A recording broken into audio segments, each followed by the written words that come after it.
Elizabeth Hardwicken Insomnio Gauak liburuaren aurkezpena egin berri dugu, eta hitz gutxitan esateko, Elizabeth Hardwick emakume aparta izan zen, famatua, ospetsua, Estatu Batuetako liburu kritikari bezala, batez ere, eta liburu kritikako horretan, hainbat lan argitaratu zituen, pilo bat lan esango nuke liburu formatuan, eta baita ere artikuluak milaka eta milaka, eta ospe handia irabazi zuen, bere inguruan eta Estatu Batuetan batez ere. Eta obra honi buruz berriz, Insomnio Gauak, hau izan zen,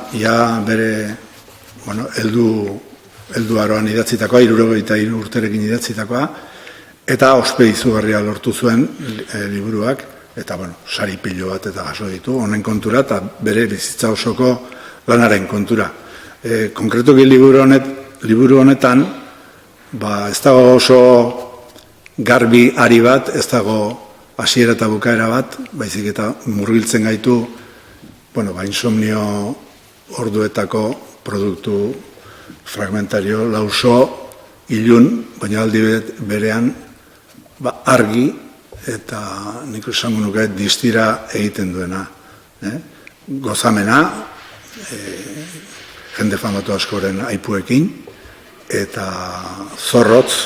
analizatuz pertsonaiak, New Yorkoko giroa,